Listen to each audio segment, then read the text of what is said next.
Kayak kebalik.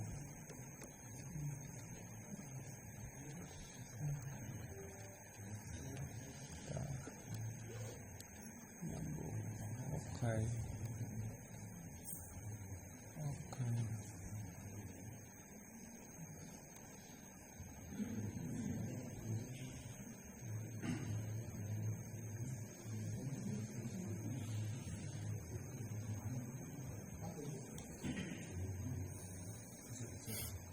Ini mata saya juga harus ini lagi nih, kalibrasi ini. Kasih channelnya nih. Sedikit lagi. Hah?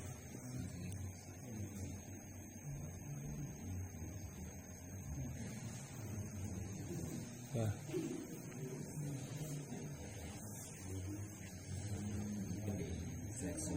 Mohon.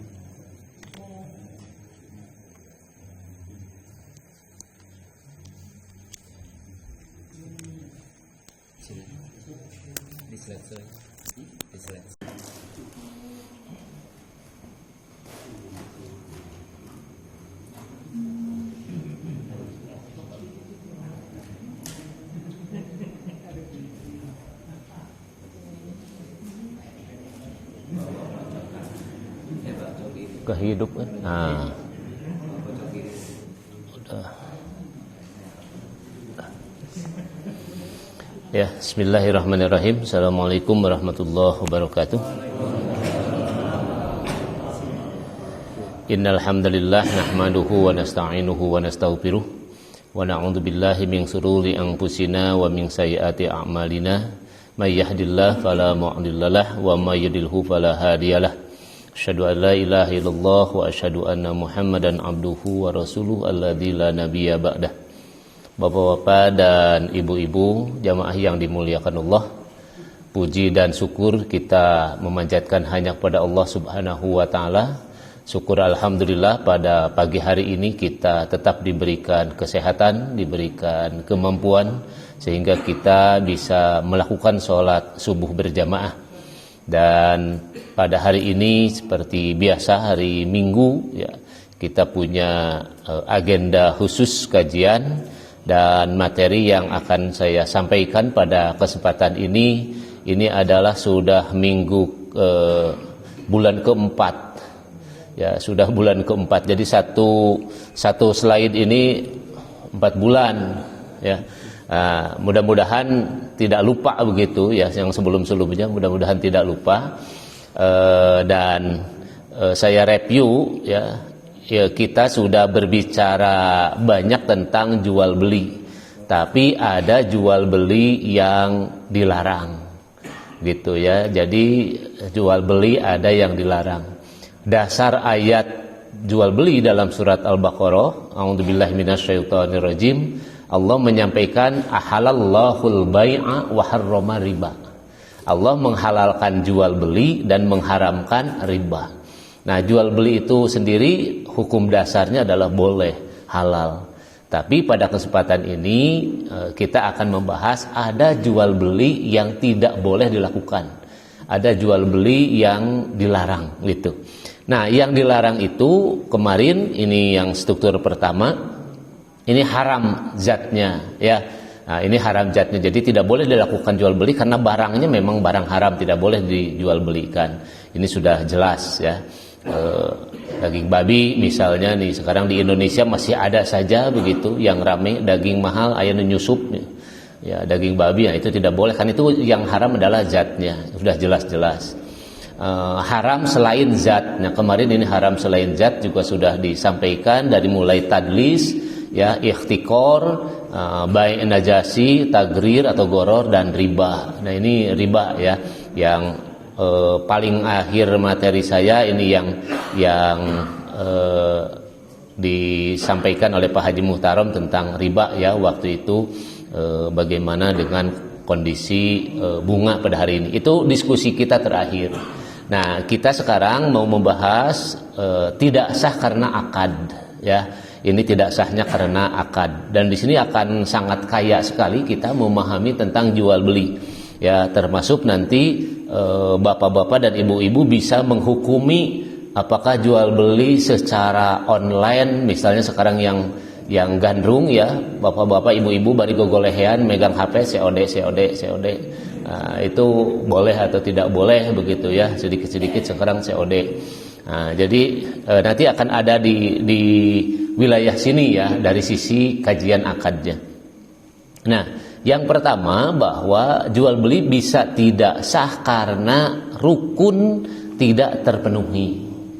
Nah, kita sudah bicara banyak rukun ya waktu kita mengantarkan tentang teori akad. Nah, rukun akad atau rukun dalam jual beli itu saya ambil dua versi dari dua ulama madhab ya pada waktu itu. Jadi saya konsekuen dengan dua ulama madhab saja yang banyak di Indonesia dipakai. Pertama, madhabnya Imam Syafi'i. Madhabnya Imam Syafi'i itu memberikan bahwa rukun akad itu ada 4. Masih ingat nih, saya ingat ada 4. Satu, orang yang berakad. Ada orangnya, ada manusianya. Nah, jadi kalau tidak ada manusia tidak sah jual beli itu. Gitu menurut Imam Syafi'i. Ada orangnya itu. Dalam bahasa akadnya itu akid, ya orang yang berakad. Yang kedua itu adalah ma'aqud alaih. Nah, ma'aqud alaih itu terbagi 2. Bisa barang, bisa harga. Jadi jual beli itu barangnya ada enggak? Kalau ada barangnya kata Imam Syafi'i sah. Barangnya ada harganya enggak? Kalau ada harganya, menurut Imam Syafi'i sah. Nah, yang ketiga adalah syigot akad.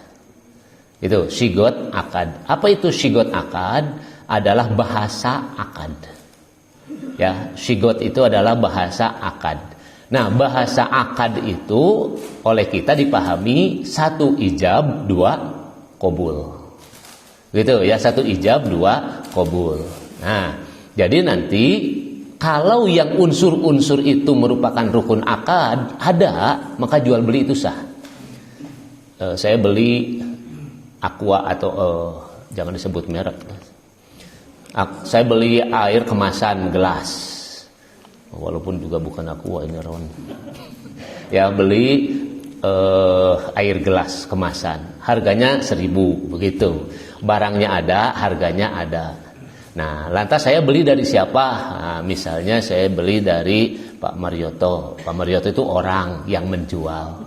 Saya yang membeli, itu akid komplit ada. Gitu. Nah, baru setelah itu Pak Marioto cerita, saya serahkan ini airnya. Nah, kata saya ini uangnya. Nah, bahasa itu yang disebut dengan syigot akad. Ada ijab, ada qabul. Kalau itu semuanya ada, selesailah jual beli itu sah. Gitu ya, selesailah jual beli itu sah. Nah, itu menurut Imam Syafi'i. Tapi kalau menurut Imam Hanafi, rukun akad itu hanya 2 saja. 2 itu 1 ijab, 2 qabul. Begitu. Orangnya bukan dianggap tidak ada, pasti yang jual beli itu adalah manusia. Dan tidak ada hewan bisa jual beli. Nah, begitu. Jadi kata Imam Hanafi, yang jual beli itu adalah manusia. Maka nggak apa-apa manusia itu tidak masuk rukun akad. Yang penting manusia itu melakukan ijab qabul. Apa yang diijab qabulkan ya termasuk di dalamnya barang dengan harga. Gitu. Tapi ini rukun. Ingat definisi rukun itu, sesuatu itu harus ada dan menyertai pekerjaan itu. Itulah rukun. Nah, jadi kalau misalnya kita jual beli tapi barangnya tidak ada, maka itu tidak memenuhi rukun, berarti tidak sah. Kalau jual beli orangnya tidak ada, maka itu juga tidak sah. Jadi harus ada. Nah, kan begitu. Nah, saya dulu pernah menyampaikan kepada Bapak dan Ibu, kalau Bapak dan Ibu jual belinya misalnya tadi karena teknologi sekarang canggih, ya, Ibu datang ke bank, ngambil uang dengan ATM, transfer ke orang lain, ada orang atau tidak ada orang, kan begitu pertanyaannya. Kalau kita ke bandara atau ke tempat-tempat umum sekarang itu, kalau mau minum, ada minuman-minuman botol dan sebagainya, Ibu tinggal masukkan uang saja sesuai harga yang tertera, pijit, keluar. minuman, minum. Nah, kan begitu. Lantas pertanyaannya dari sisi jual beli pemenuhan akad itu, ibu cerita dengan siapa? Ada enggak orang penjualnya dan sebagainya. Nanti pertanyaannya sah atau tidak sah jual beli itu. Lebih jauh lagi, halal atau tidak halal barang yang kita makan itu, kan begitu. Nah, inilah jual beli itu, rukun akad itu harus terpenuhi. Nah, tapi kalau Imam Hanafi ya cukup 2 saja tadi, 1 ijab, 2 qabul.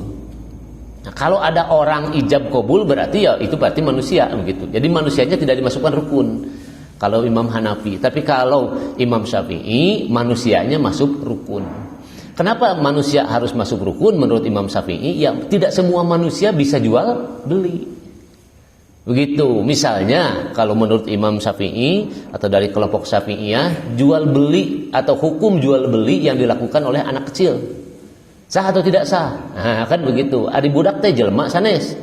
Nah, ya manusia anak itu, tapi apakah manusia itu cakap enggak di muka hukum? Belum dewasa. Nah, oleh karena itu maka kalau anak kecil bertransaksi jual beli sah atau tidak sah. Nah, itu kalau kita baca literatur para ulama rame begitu ya, yang ini sah, yang ini tidak sah dengan berbagai argumentasi. Nah, biasanya kan ibu-ibu ke warung malas dangdan, apalagi malas pakai kerudung, nyuruh anak, nak ke warung nak, bang beliin uyah, beliin cengek dan sebagainya. Nah, kan begitu. Ya, kalau itu sudah menjadi kebiasaan di kita, ya sah saja. Nah, begitu. Jadi kata Imam Hanafi berarti kalau begitu kembalinya itu kepada urep. Urep itu adalah kebiasaan. Gitu ya, kebiasaan. Nah, jadi kalau memang di wilayah itu misalnya beli tadi bumbu dapur, beli kerupuk, yang itu urep itu.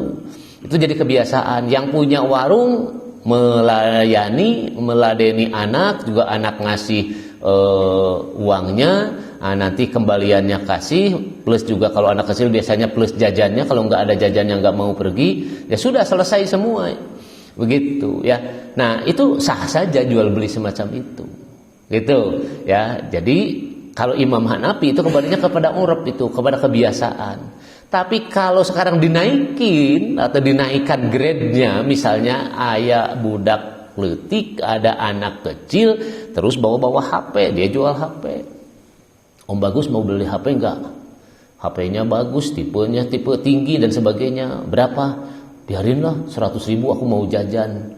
Jadi belilah, kan begitu, 100.000 dibeli. Nah, tetapi layak enggak HP 100.000? Kan di luar urep itu. Nah, begitu. Jadi untuk tingkat yang semacam itu, maka anak kecil jadi tidak bisa disahkan jual belinya. Nah, gitu kan, itu di luar kebiasaan.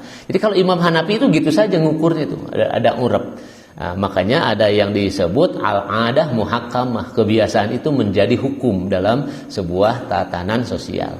Nah, ibu dan bapak, jadi inilah pentingnya rukun akad. Rukun akad itu harus terpenuhi. Nah, jadi kalau nanti misalnya yang kedua itu syarat terpenuhi atau tidak terpenuhi selain rukun itu. Nah, syarat itu berbicara tentang rukun. Jadi nanti kalau Imam Syafi'i menyebutkan bahwa akad itu harus terpenuhi, salah satunya adalah orang, maka dalam syarat itu dikomentari. Orang itu siapa? Nah, kan begitu. Ya, orang itu siapa? Kalau tadi anak kecil, sekarang kita loncat contohnya yang sudah benar-benar tua. Nah, kan begitu. Orang tua, punten misalnya sudah pelupa, kadangkala naik di kategori pikun dan sebagainya. Nah, dia bawa uang jajan juga, kadangkala sudah tidak normal lagi begitu transaksinya. Nah, jadi menurut Imam Syafi'i syarat itu berbicara tentang syarat rukun. Itu juga harus terpenuhi. Jadi orangnya itu cakap atau tidak cakap, ya, normal atau tidak normal untuk melakukan jual beli. Nah, jadi anak kecil terus ke orang dewasa yang tua sekali. Nah, yang normal-normal ya mungkin kayak kita begitu. Orang-orang yang kayak kita yang dianggapnya masih normal, kalau berjual beli masih cerdas, otaknya normal begitu, perilakunya juga normal. Ya harus begitulah jual beli gitu.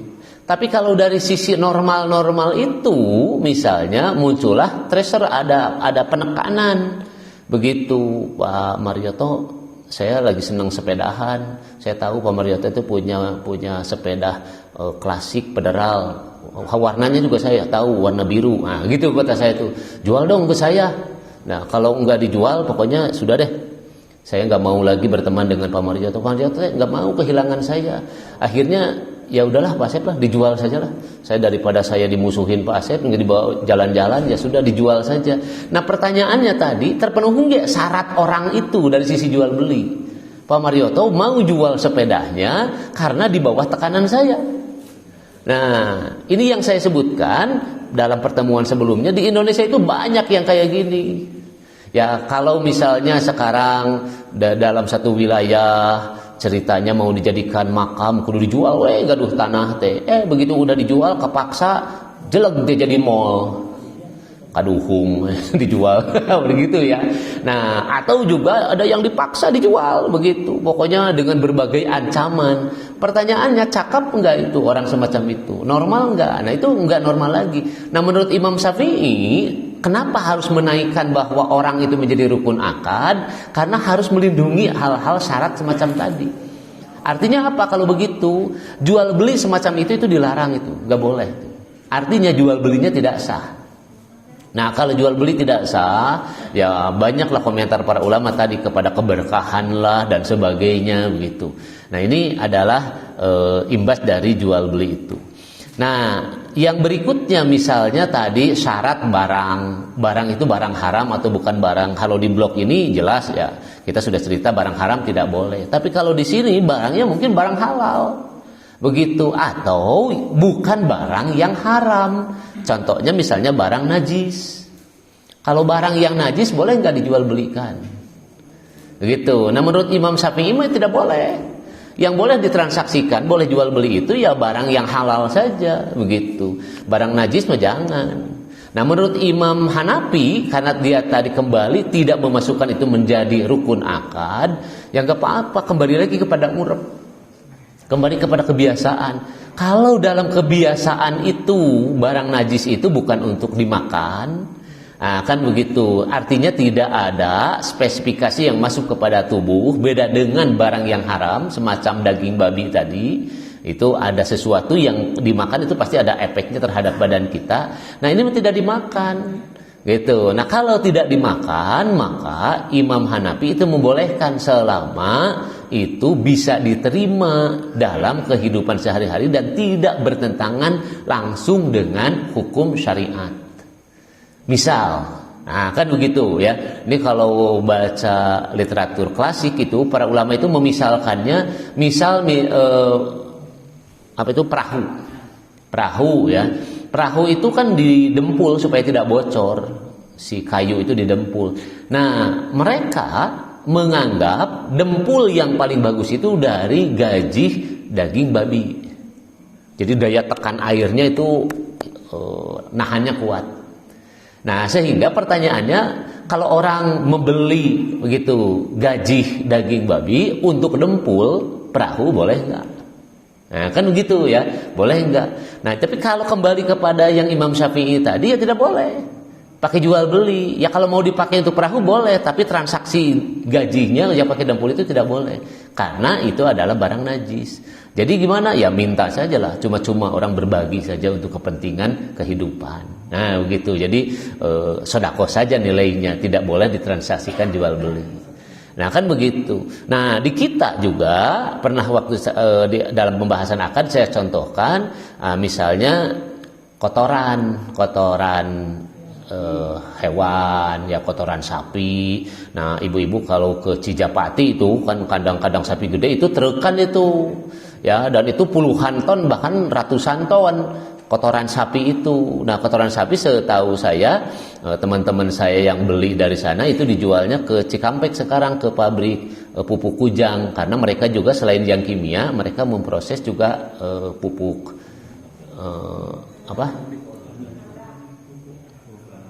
ya yang dengan kotoran dan sebagainya ya, ini yang non kimianya.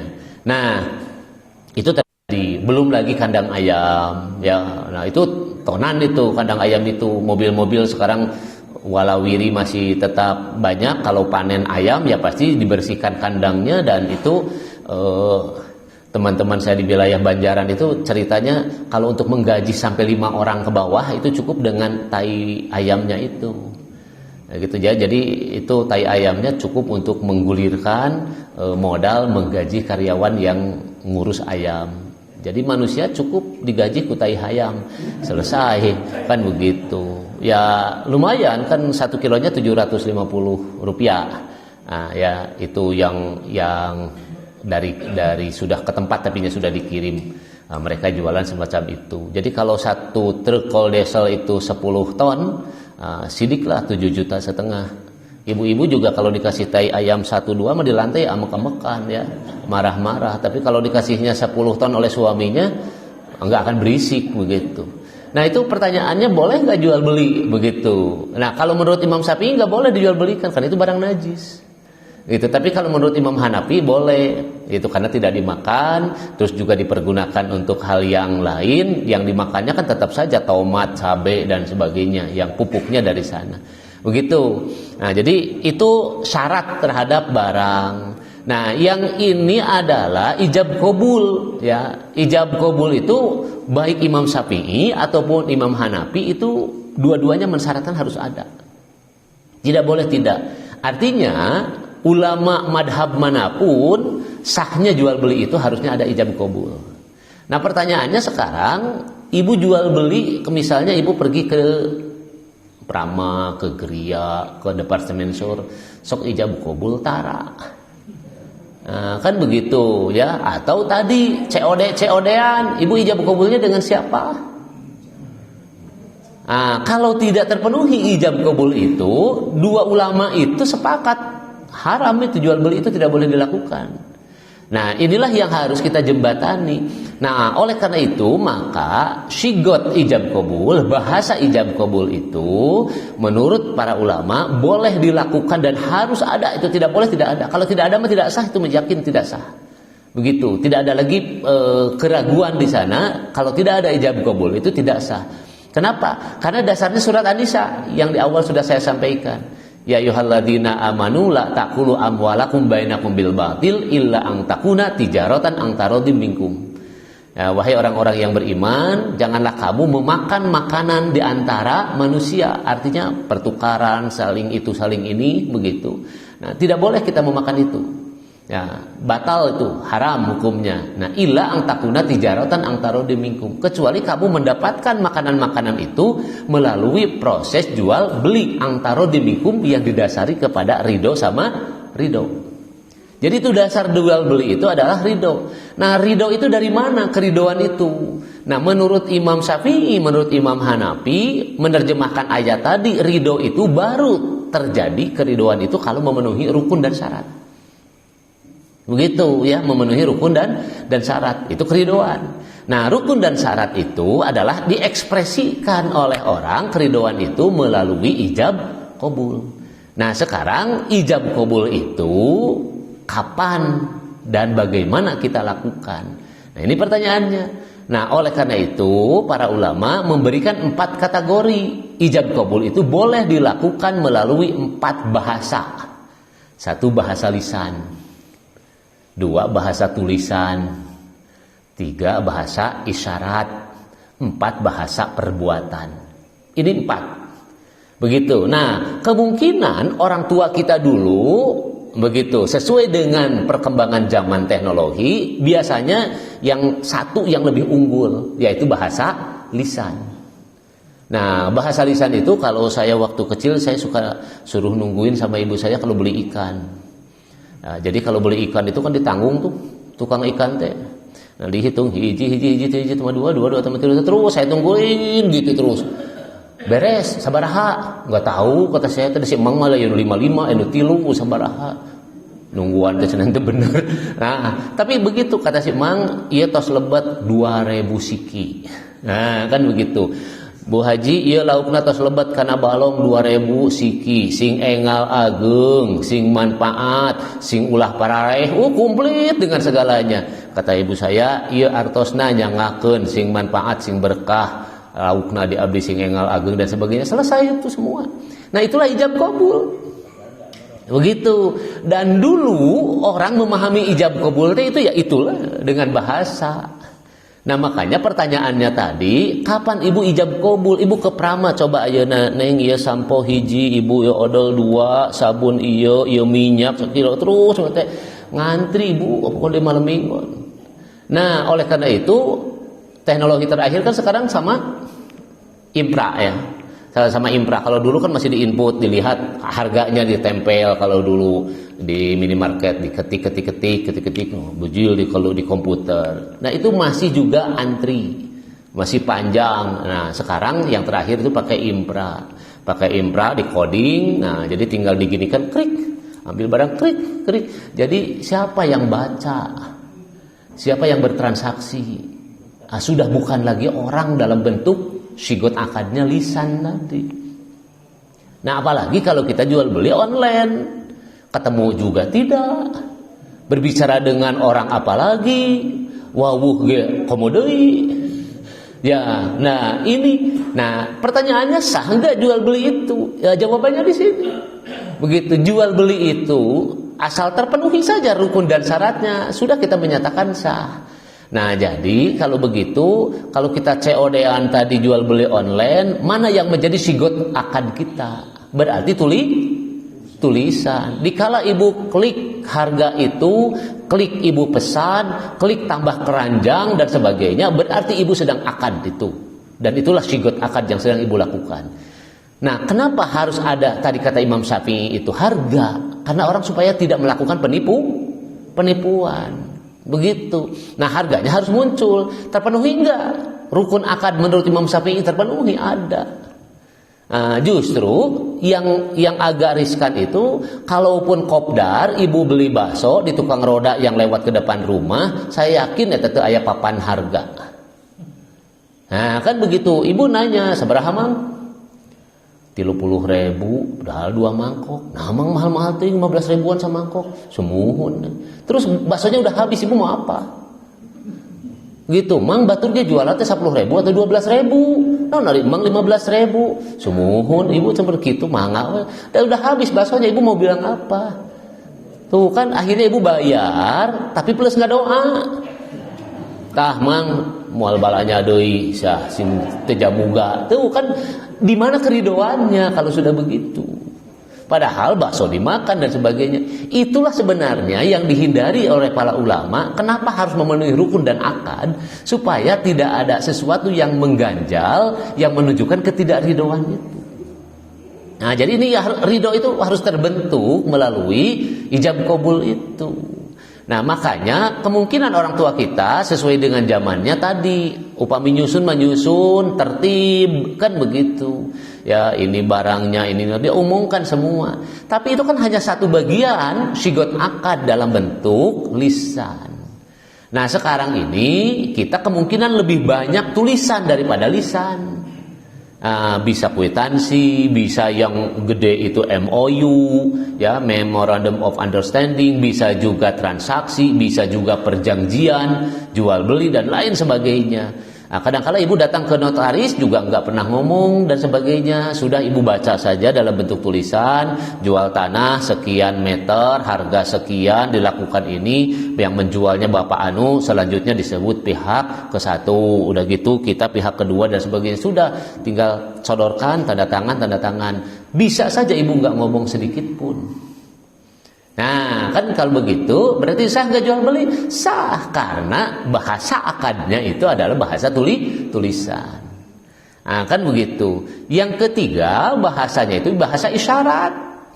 Ya mungkin saja ibu datang ke warung sudah biasa begitu, terus ibu rusuh bade ka zaman misalnya teh enjing-enjing hoyong keramas sampo pas seep ka warung. Bu, sampo teu nyarios daripada nyanak sampo cek nu gaduh warungna dinuju di dapur. Toh sok kitu hukul manggut. Sah enggak? sah saja begitu. Kenapa? Karena bahasanya bahasa isyarat begitu. Nah, tapi menurut Imam Hanafi itu baru bisa dilakukan, bahasa-bahasa itu tetap saja kembali kepada urip, kepada kebiasaan. Kalau ada orang selewat tadi ngambil sampo tiba-tiba kira udah diudag pasti. Nah, kenapa? Karena tidak biasa.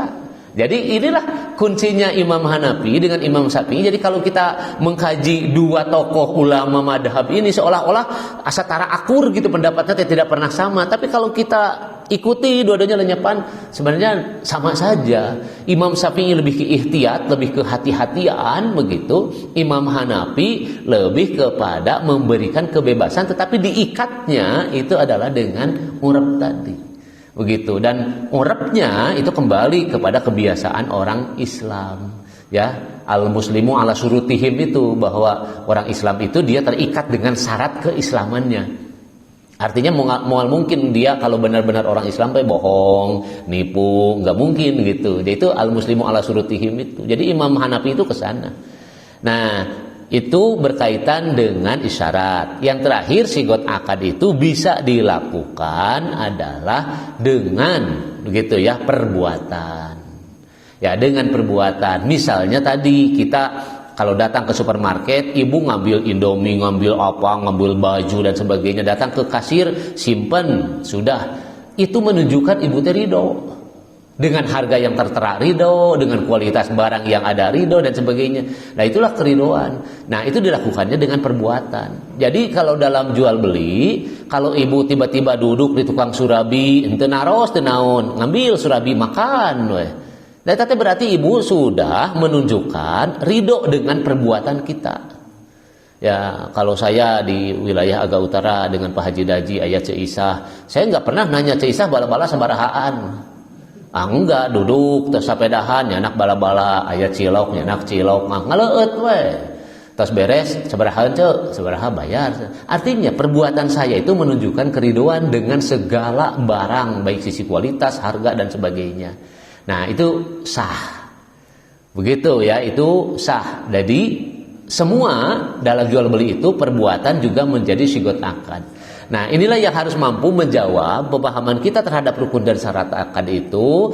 Fenomena terakhir online dan sebagainya terjawablah sudah dengan rukun dan syarat akad itu.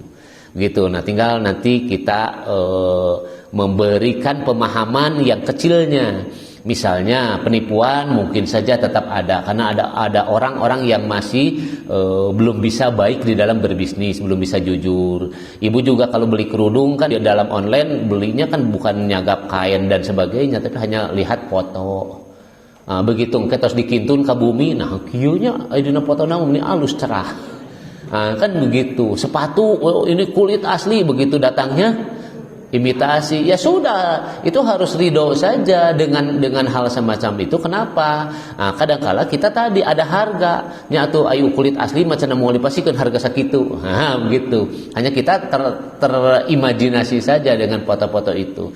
Selama itu ada, nah tadi orang dalam online kan tidak tahu, tidak kenal siapa. Ibu boleh lihat kalau di dalam online ada profil. Kalau perusahaan ada profil company-nya. Ibu lihat ini jujur enggak perusahaan dan sebagainya. Dan mungkin ibu bisa lihat testimoni, kan begitu. Orangnya jujur atau enggak, barangnya suka datang atau tidak, kualitasnya bagus. Pasti ada orang yang komen-komen di testimoni. Ya, nah yang tidak boleh itu nanti di dalam Bai'in Najasi ya yang kemarin. Nah, ini testimoninya khawatirnya Pak Lukman itu mengupload begitu yang testimoninya terus dipartosan Mas Saiful, Kang Bagus dan sebagainya. Kamu nanti posting ya, ngomongnya gini ya. Nah, itu Bai'in Najasi nanti bisa jadinya begitu. Tapi selama kita percaya sajalah dengan testimoni itu dan orang-orang yang testimoni ya bagus saja. Artinya mereka sudah berusaha untuk berada di rel penjualan yang sebenarnya. Nah, jadi ini yang dilarang. Nah, yang ketiga adalah ta'aluk ya. Ta'aluk itu mengkaitkan jual beli itu dengan yang lain. Ya, semacam tadi lah saya ke Pak Marioto itu ta'aluk. Pokoknya mah Pak Marioto kalau nggak jual sepedanya ke saya nggak usah diajak di komunitas kita lah, biarin aja. Nah, itu ta'aluk itu, ada kaitan. Saya jual ini kalau, saya jual ini kalau. Nah, itu kalau-kalaunya ta'aluk. Nanti saya jelaskan di akhir. Dan yang keempat adalah two in one. Two in one itu tidak boleh satu barang dua transaksi atau sebaliknya dua transaksi untuk satu barang. Nah ini pernah saya jelaskan di dalam leasing ya dulu tentang pembelian sepeda motor, mobil dan sebagainya. Itu leasing itu disebutnya jual beli sewa. Dua tuh, satu mobil satu motor tapi akadnya dua, leasing jual beli sewa. Dan tidak, walau bagaimanapun itu kayak minyak dengan air, jual beli dengan sewa mau pernah ngahiji. Jual beli itu adalah lepasnya barang menjadi kepemilikan orang yang membeli. Sedangkan sewa itu walaupun bayar kita tetap barang bukan milik penyewa, tetapi harus kembalikan kepada pemilik yang aslinya. Jadi nggak boleh itu, nggak boleh satu barang dua akad, nah, itu nggak boleh. Oke, nah ibu dan bapak, ini yang tidak sah karena akad itu ya tidak memenuhi syarat dan rukun. Tadi sudah saya jelaskan, ini lewat saja yang ini. Nah begini, ini muhaqalah ya, ada jual beli yang disebut muhaqalah. Apa itu muhaqalah? Yaitu menjual tanaman yang masih di sawah. Jual belinya masah tapi dilarang begitu ya. Jual beli ya tanaman yang masih di sawah. Misalnya ya kita butuh duit ya, sudah ditanami musim paceklik nganggur, urang lembur musim paceklik tapi peryogi artos udah deh sini saya jual nih sawah padi yang masih di sawah ini, begitu terus juga masih belum tungkul bener lah dan sebagainya. Nah itu tidak boleh. Kenapa? Karena enggak jelas ukurannya, resikonya juga masih terlalu tinggi, ya nggak boleh jual beli itu. Ya bahkan yang sekarang nih kalau saya di sebelah utara dari mulai Karawang masuk ke Subang, Subangnya Cilamaya, Ciasem, Blanakan, terus sampai ke daerah Sukra lah, sampai ke Pekalongan dan sebagainya, pokoknya utara semua. Itu jual beli trennya sekarang itu rata-rata mereka ditebas. Ya, saya datang, ini berapa 1 hektar? Sudah deh 1 hektar Ji 20 juta. Nah, begitu misalnya. Nah, 20 juta itu nanti dari 1 hektar akan keluar berapa ton? Yang nggak tahu. Nah, kan begitu. Ini utara mah ngetren ya. Dan saya sedang melakukan pengamatan juga, observasi. Itu hanya daerah utara saja itu kebanyakan. Dan agak puluhan tahun juga saya kemarin kalau ngambil barang dari daerah sana itu sudah begitu. Kalau orang tua kita dulu pakai black ya paling. Ya di black, padinya masukin black. Nah, 1 blacknya sekian, itu ukurannya black. Jadi ukurannya jelas. Kesininya pakai timbangan. Nah, sekarang di sana itu kalau yang dari sawah nggak pernah pakai timbangan. Ya, diteplak lah, diteplak atau itu namanya jual beli tebas atau jual beli borongan. Nah, ini pertanyaan besar dengan muhaqalah ini. Itu rata-rata para ulama itu walaupun ada yang membolehkan begitu, ada yang membolehkan, harusnya yang menaksir itu benar-benar ahli. Boleh secara keilmuan dia punya keahlian itu. Tapi kalau kata Al-Qur'an menyebutkan siapa yang tahu apa yang akan kamu lakukan di masa yang akan datang, gak akan ada yang tahu. 1 jam ke depan saja kita nggak tahu. Dan kejadiannya sering, sudah ditebas, nunggu matang bener, besoknya banjir. Nah, banjir, yang rugi siapa? Bandar, pengepul, rugi, ya, dan sebagainya. Itu rame, akhirnya pembayarannya nggak lancar ke yang punya. Pasti ada saja masalah di belakangnya. Nah, jadi ini. Tapi kalau ke daerah selatan, masih sulit kita mendapatkan jual beli semacam itu. Ya kemungkinan kecil sawahnya. Jadi orang selatan itu paling besar sawah itu 1 orang 300 tumak lah. Kalau kebiasaan saya nemukan gitu, 200, 100 tumak, 300 tumak itu udah hebat. Kalau orang selatan 300 tumak. Kalau punya 1 hektar itu pasti tidak dalam 1 tempat. Di blok iya, di blok iya, di blok iya. Rata-rata 200, 250 gitu aja orang di blok sini. Tapi kalau daerah utara itu 1 kotak 1 hektar. Kadang-kala 1 kotak 2 hektar begitu. Karena memang pesawahannya beda ke sana.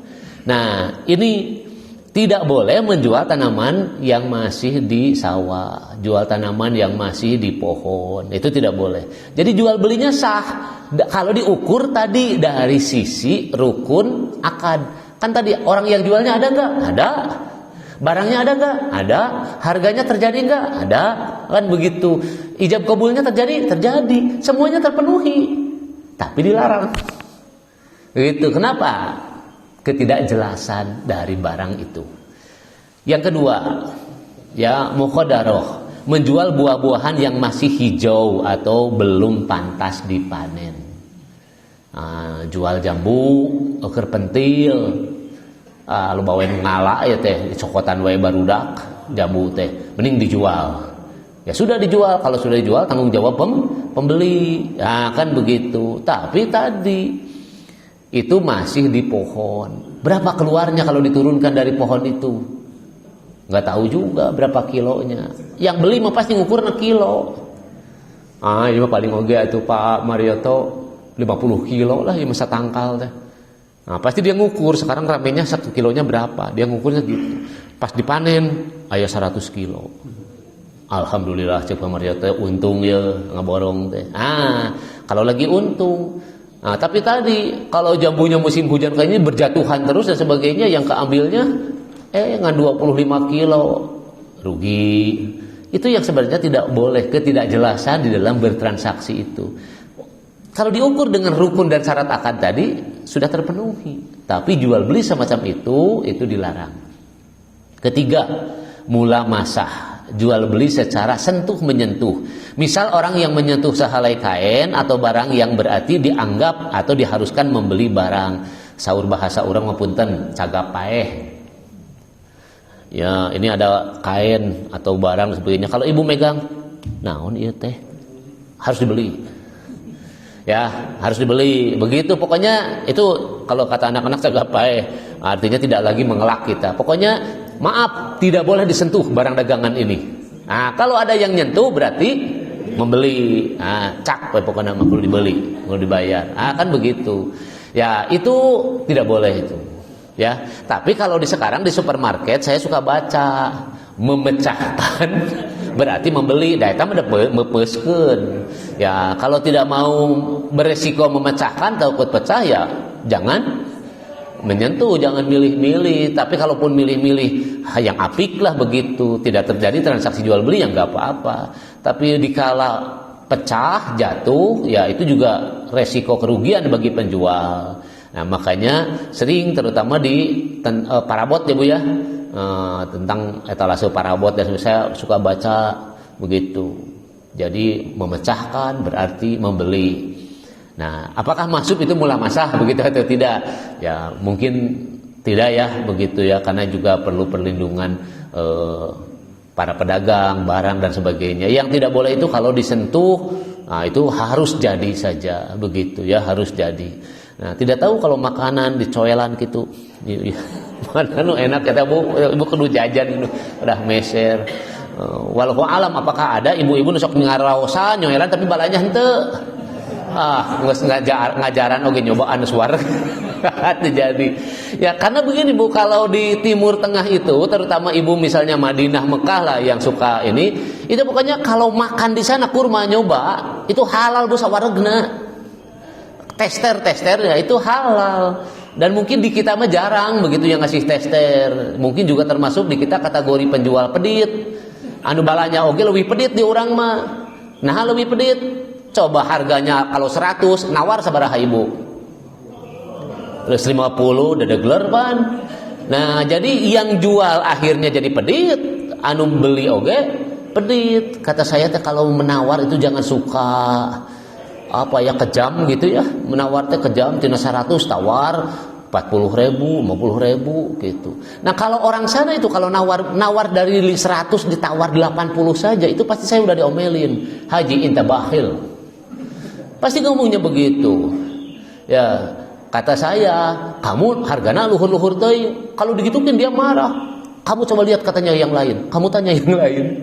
Begitu kalau rata misalnya kurmanya itu ajwa 100 misalnya itu 1 kilo 100 real, kan begitu. Paling tinggi ada yang jual 110, 105. Jadi kalau ditawar oleh kita 80 real ngambek gitu. Dan orang Indonesia tahu begitu, pasti menawar ke hanap. Makanya dia sekarang jadi up juga harganya. Nah, itu yang akhirnya bagaimana menyelesaikannya ya? Itu harus kembali kepada saling mempercayai. Nah, jadi yang membeli ya juga entong pedit-pedit teuing gitu. Ya nawar mah boleh, tetapi entong drastis atau ya sangat bawah gitu dan sebagainya. Nah, kadang-kala kan nanti orang yang dagang juga jadi dijawabnya dengan kebohongan atau ibu modalnya kita acan sakitu mah. Harga 100 ditawar 40. Kata dia, "Bu teu acan modalna oge atuh." Nah, begitu ditanya-tanya akhirnya dijual juga 50. Jadi kita bertanya, "Ari modalnya jadi sabaraha?" Nah, kan begitu. Nah, inilah akhirnya kalau bahasa teman-teman ekonomi ya equilibriumnya begitu terjadi, tetapi tadi pada diikuti dengan kesusahan dan kebohongan akhirnya. Ya. Kalau bisa nyari untungnya jangan pakai bohong deh gitu aja. Ya supaya enak, keuntungannya supaya enak. Nah, ini mula masa ya, tidak boleh kalau sudah dicagap dan ini lantas misalnya tidak jadi. Yang keempat, munabazah. Munabazah itu jual beli secara lempar-melempar. Seperti seorang berkata, "Lemparkan kepadaku apa yang ada padamu, nanti aku lemparkan pula kepadamu apa yang ada padaku." Nah, itu teh sok aya Bu, kamu pamidina pasar malam dan sebagainya. Melempar aya kobakan, aya melempar apa, jual beli pokoknya yang dengan model-model lempar-lempar semacam itu. Atau misalnya di kita banyak barang, dia pergi sudah nih. Dia lemparkan misalnya uang, di sana jatuh. Dia lemparkan juga barangnya, ya sudah jadi begitu. Ya, itu tidak boleh. Ya, saling melempar. Kadang-kala yang dilempar dengan harga juga belum tentu cocok, belum tentu sama. Nanti menimbulkan ketidakridhoan. Ujung-ujungnya semua itu akan kembali ketidakridhoan. Ya, jadi sentral ayatnya An-Nisa 29 itu antarodim minkum, itu yang harus terjaga. Jadi kenapa para ulama cerita banyak tentang rukun, syarat, itu boleh, ini tidak boleh dan sebagainya. Sebenarnya hanya untuk menjaga satu kalimat dari ayat 29 An-Nisa itu antarodim minkum, supaya terjadi ridho sama ridho. Nah, yang kelima, muzabanah. Muzabanah itu menjual buah yang basah dengan buah yang kering. Ini dalam kasus ini Rasulullah pernah marah. Ya, karena Rasulullah beli langsung, datang ke sebuah kedai korma, begitu ya dia sedang menimbang, sedang melayani Rasulullah. Rasulullah iseng-iseng memasukkan tangannya ke korma itu, ke bawah. Ternyata korma basah. Begitu. Nah, yang diberikan kepada Rasulullah yang sedang ditimbang itu, dia ngambilkan dari bawah nih, nyiuk korma itu. Nah, berarti yang dikasihkan itu adalah yang basah. Padahal masternya yang ngegunung yang di atasnya adalah kurma kering. Begitu, ya kurma kering. Itu tidak boleh. Ya, muzabanah itu. Jadi standar harganya pasti standar harga yang kering, tapi konkret barang adalah barang yang basah. Nah, ini tidak boleh. Ya, banyak teman-teman saya juga kadangkala banyak yang melakukan semacam itu. Kadangkala ya perlahan saja dikasih pemahaman, dikasih tahu. Saya bawa beras dari Garut ke Jakarta. Biasanya yang dicolok karung itu, yang dicolok itu pantat, enggak pantat depan. Dicolok beras itu nanti dilihat, ya lihat kekeringannya, lah bersih enggaknya, bening enggaknya, begitu. Nah, tapi tengah-tengahnya kadang-kala berasnya kualitasnya yang patah-patah, yang agak buruk dan sebagainya. Nah, nanti sampel itu biasanya kalau di dalam pantat mobil truk itu ya sekitar 2 kintal lah, kalau dalam 10 ton satu truk itu 2 kintal. Nah, itu depan belakang di mobil itu, terus pinggir-pinggiran itu dipakai master yang bagus. Begitu, nanti dicolok begitu. Oh, ini baru. Nah, tapi sekarang yang membeli karena banyak kasus kayak gitu juga mereka nggak mau kalah. Begitu turun ke gudang semuanya master dicolok. Mana yang bagus enggak? Begitu gagal rame. Nah, kan begitu artinya ketahuan rame. Nah, itulah nggak usah lah. Ya, cari keuntungan kayak gitu nggak usah. Nah, ini juga termasuk merek. Ya, merek. Saya juga karena mengkaji fikih muamalah ini sempat gusar. Kenapa? Ya, kalau saya misalnya memproduksi beras Garut, maka karung saya biasanya asli Garut. Nah, karena orang pasti nyari beras Garut. Tapi begitu saya belanjanya tadi dari wilayah utara, saya jarang pakai ya karung berlabel atau berbeci asli Garut. Saya pakai karung polos saja. Nah, begitu tanpa merek dan sebagainya. Kadang-kala juga dicampur. Sempat di televisi ada istilah ngecam. Ngecam itu nyampur ya, nyampur beras. Ya, beras yang sekian persen, kadang-kala dari impor, dan ini juga dengan yang lokal, ya, dicampur. Yang lokal 10.000, yang lokal 7.000 campur. Nah, kan begitu nanti bagi dua harganya.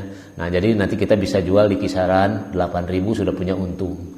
Jual 9.000 nggak punya untung. Tapi kalau jual asli Garut 10.000 belum tentu punya untung. Nah, itu dalam pekerjaan apapun, tukang dagang itu pokoknya sok aya we seni na. Tolong ini dihindari. Nah, Rasulullah hanya memberikan keberkahan itu, barang-barang yang dicampur semacam itu untuk dikonsumsi, bukan untuk dijual beli. Dan itu sudah di ultimatum itu. Ya, keberkahannya kata Rasulullah adalah seorang yang mencampur barang untuk dimakan. Artinya tadi, kalau misalnya ibu-ibu senang pandan wangi, yang wangi, terus juga IR, ya sudah beli 5 kilo, beli IR 5 kilo, beli wangi, ya, untuk di rumah dicampur, terus untuk makan, itulah keberkahan kata Rasulullah. Tapi kalau untuk jual beli, itu Rasulullah tidak menjanjikan keberkahan. Artinya kadang-kala kita cari uang dari sisi hitung-hitungan untung semacam tadi, tapi taya karaosna, duit banyak, ya tapi ada nilai yang berbeda. Itu yang harus dihindari.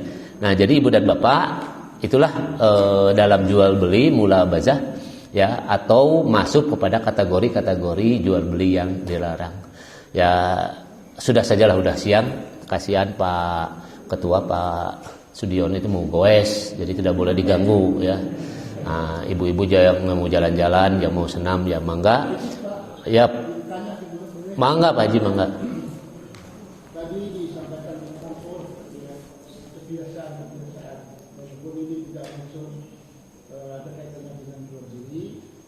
Tapi di masyarakat kita banyak orang-orang yang dipertanyakan. Misalnya ketika ada pernikahan menginjak telur, kemudian melempar beras, itu oleh karena memang tidak dicontohkan langsung bersama. Nah, bagaimana pandangan kita tentang telur semacam ini? Telur tidak harusnya dimakan. Beras harusnya dimakan tapi dibuang-buang.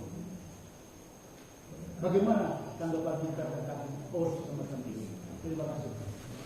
Ya, terima kasih. Ini walaupun tidak berhubungan langsung dengan jual beli ya di tema saya. Nanti ini temanya Pak Lukman atau Pak Haji Daji yang lebih ke akhlak. Tapi begini. Uruf tadi budaya ya, urufnya itu kepada budaya, kebiasaan semacam tadi di dalam adat kita. Nah, ada yang cocok, ada yang tidak cocok. Nah, cocok dan tidak cocoknya dari mana kita memberikan standarisasi. Nah, kembali kepada hukum syariah. Ya, kembali kepada hukum syariah. Tadi misalnya kalau nyawer, orang kita nyawer itu beras. Beras itu adalah makanan pokok. Makanan pokok itu kalau nanti yang rumah tangga kalau sudah punya kekayaan apa dari rumah tangga itu, jangan lupa untuk berbagi. Itu nilai budayanya. Ya, jangan lupa untuk berbagi. Nah, dari sisi itu nilainya bagus, tetapi begitu dikaji beras itu untuk dijadikan saweran lantas terinjak-injak, kebuang dan sebagainya, bertentangan dengan tabzir. Tabzir itu mubazir. Nah, sedangkan mubazir itu sudah dijustifikasi oleh Allah. Kalau kita menghukumi sesuatu itu mubazir, maka innal mubadirina kanu ikhwanus syayatin. Sesuatu yang mubazir itu adalah temannya setan. Nah, oleh karena itu berarti kita harus menghindari mubazir. Begitu ya, menghindari mubazir. Nah, kalau mau nyawer begitu, tadi nilai adatnya mau tetap terpelihara dan sebagainya, namanya juga budaya. Budaya itu dimodifikasi saja. Begitu ya, dimodifikasi saja. Misal begitu kalau mau berbagi Ya, kalau misalnya Pak Marioto mau menikahkan, jangan beras nanti mah Pak Marioto, supaya tidak mubazir. Jadi kalau nyawer teh anu barem we nu dilemparna.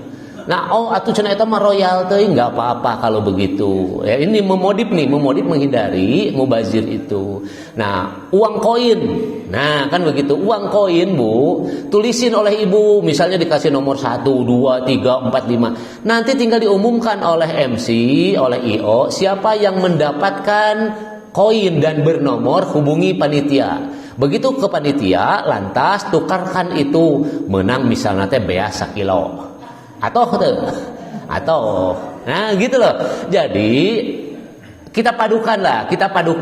Kalau kita ingin merawat tadi budaya dan nilai budayanya adalah tadi ingin memberikan kebaikan, walaupun anak kita misalnya anu jadi pangantena ya barudak urang mah tidak hafal tentang nilai budaya itu, ai nyawer teh naon sih nilaina.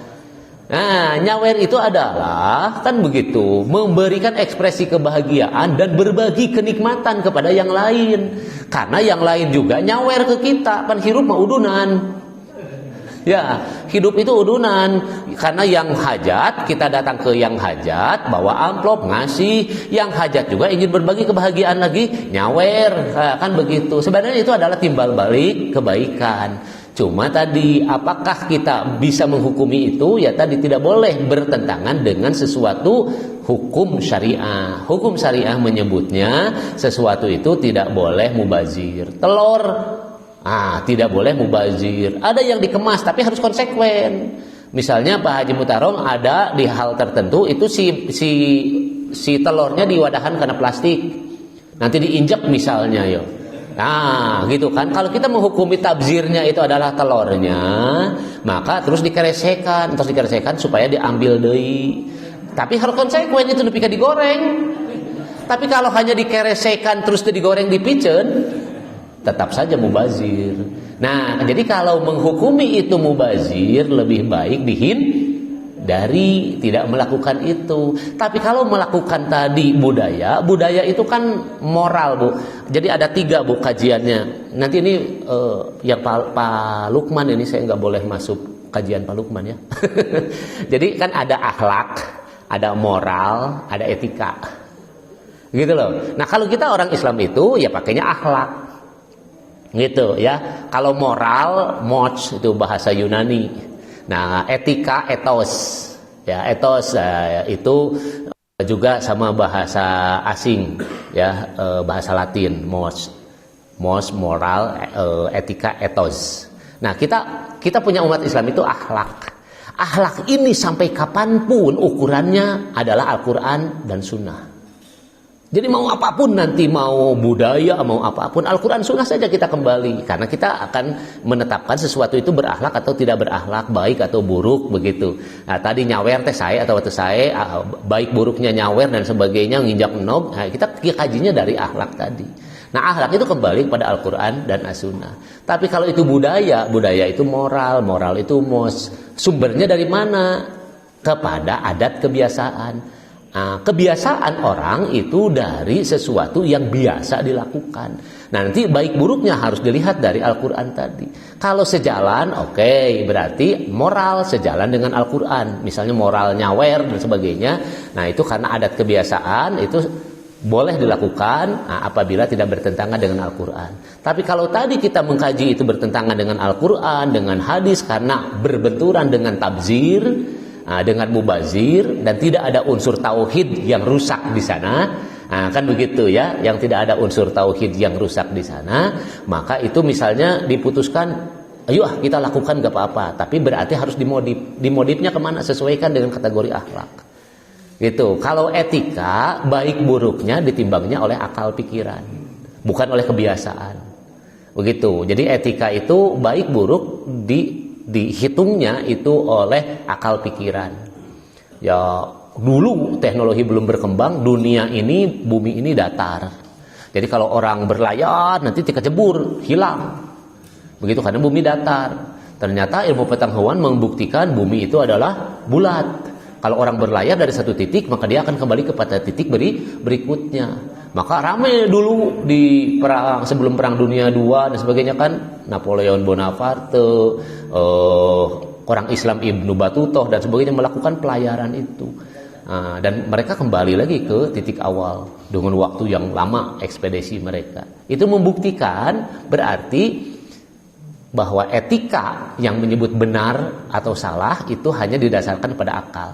Dan ini gandrung etika itu dipakainya oleh teman-teman yang mengkaji filsafat.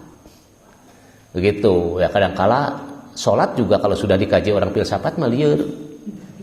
Ya, kan begitu, naon kudu ruku, emang Allah teh aya, Allah teh di mana dan sebagainya. Itu sudah akal pendekatannya. Begitu. Ya kalau kita ya sudah kembali kepada kategori Al-Quran dan Sunnah. Nah kemarin dibahas misalnya Pak Lukman tentang ihsan dan begitu. Nah jadi apa yang didiskusikan ini ya salah satunya adalah semantik dari Pak Haji Muhtarom. Pertanyaannya barusan ya, kalau mau melakukan karena memasukkan itu sebagai urab, sebagai budaya, mangga. Tapi tidak boleh bertentangan dengan sesuatu yang mubazir. Terus juga dikaji dari unsur tauhid. Nah, kita kira-kira ngaruksak itu kan unsur tauhid. Ya, kalau nyuguh, nah misalnya sama pakai fenomena barang tadi, tapi merusak tauhid. Nah, itu menjadi kemusyrikan. Nah, itu tidak boleh. Tidak ada diskusi dalam hal-hal semacam itu. Tinggalkan. Nah, tapi kalau misalnya itu hanya budaya, kalau satu kata saja, andai kata urf tadi, kebiasaan-biasa pernikahan itu dilaksanakan dengan cara tidak dimodifikasi, katakanlah melempar beras, itu kan termasuk mubazir. Kata berarti itu halal atau haram? iya kalau sudah mubazir mah haram, Pak. Jadi tidak boleh dilakukan. Jadi kalau orang yang tidak kreatif, nih kalau ibu bapak mau hajat tapi tidak kreatif, ngikut saja misalnya, ini lebih baik hindari, tidak usah. Tidak usah melakukan itu. Tapi kalau mau kreatif, ingat kreatif itu identik dengan capek. Apa ya? Identik juga dengan biaya. Itu kreatif. Ya, jadi kalau orang kreatif itu pasti ada pemikiran, ada usaha, ada upaya, ada dana. Nah, tapi kalau kita tidak siap dengan itu, lebih baik nggak usah. Ya, karena tadi akan bertabrakan dengan sesuatu yang mubazir dan itu adalah keharaman. Begitu ya. Nah makanya kata saya tadi, kalau mau kreatif, ibu lempar uang. Kalau dilempar uang dalam saweran, insya Allah uang mah disarakuan. Lumayan ke parkir keluar di gedung, menang seberapa ribu, manfaat gitu loh, tidak mubazir. Artinya boleh nggak nyawer dengan itu? Boleh. Dan nyawer mah budaya, begitu urepnya. Yang tidak boleh adalah mubazirnya. Dengan uang tidak mubazir, berarti boleh. Nah, cuman tadi ada upaya, ada usaha, plus juga nggak mungkin kalau nanti orang ngasih beras dengan koin itu hanya dipurulukan, pasti atau 1 kilo awana-awana oge, atau kado dan sebagainya. Nah itu kan orang tua kita dulu dengan pemahaman beras dan sebagainya. Zaman sekarang itu sudah tidak lagi ke beras. Mungkin konsumsi, mungkin roti, mungkin juga kain, mungkin juga macam-macam apa saja. Nyawer, namanya juga nyawer ya. Kalau nyawer itu adalah sesuatu di mana seseorang ingin menunjukkan kebaikannya. Ya, begitu. Karena itu juga nanti banyak kalau kajian akhlaknya mendalam dan sebagainya, ya harus ikhlas juga ngasihnya. Makanya kata saya nanti kajian Pak Haji Daji harus ikhlas, tidak boleh bertabrakan dengan ria. Nah, kalau dengan kajiannya ria kan barang mah tidak dosa, tidak apa. Artinya kita berbagi dengan kado dan sebagainya suatu hal yang boleh saja dilakukan. Tapi kalau sudah tidak ikhlas, ya tidak ada nilai ibadah di sana. Nah, oleh karena itu harus kreatif. Ya, dikaji lagi. Nah, boleh tidak bolehnya, yang tidak boleh kita tinggalkan. Kalau yang boleh dan tidak bertabrakan dengan tadi al-muslimu ala syurutihim, tetap kembali ke itu. Artinya seorang muslim itu dia akan terikat dengan syarat-syarat kemusliman. Ya, tidak boleh seorang muslim itu mubazir. Ya, tidak boleh melakukan sesuatu yang mubazir dan sebagainya. Begitu ya, Ibu dan Bapak. Mangga masih ayat atos. Itu tanya yang tadi itu yang soal udah dipegang harus dibeli, itu gimana misalkan membeli pakaian disuruh nyoba terus dipakainya sempit gitu, terus ganti yang lain gimana itu? Iya, itu mah tidak apa-apa kalau tidak ada persyaratan, tidak harus jadi. Nah, paling dalam kajian jual beli itu ada yang disebut dengan khiyar. Khiyar itu masa memilih. Nah, jadi Bapak memakai baju dipiting dulu ya. Fittingnya ibu-ibu namanya fitting. Nah, untuk memfitting baju begitu, terus kesempitan, ya Bapak kembalikan lagi. Biasanya mereka ngasih waktu 1 atau 2 hari Pak ya. Nah, kalau ada apa-apa kembalikan lagi ke sini. Online juga sama Pak, boleh kembali. Orang-orang yang jual di online juga boleh menukarkan, boleh kembali. Tapi ada batasan waktu. Batasan waktu itulah yang disebut dengan khiyar, masa memilih. Nah, jadi tidak mengklaim sudah dibeli tidak boleh dikembalikan lagi. Nah, itu mah sudah dibeli. Tetapi kalau tidak cocok, biasanya nanti Bapak minta. Nanti kalau nggak cocok, saya boleh kembali nggak? Boleh. Yang tidak boleh itu kembali uang. Yang boleh adalah ganti ukuran. Nah, gitu ya. Jadi ada koridor, Pak. Di sana ada koridor. Atau sekap? Ya, atau sekap mah. Alhamdulillahirabbil alamin. Assalamualaikum warahmatullahi wabarakatuh.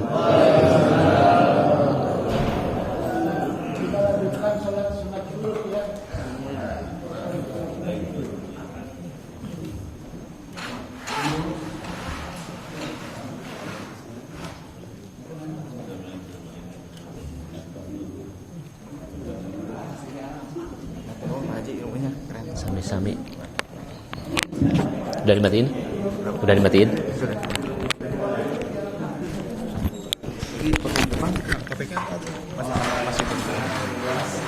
kita lihat ini ya. Jadi lanjutkan slide. Jadi slide ini aja pas pertemuan.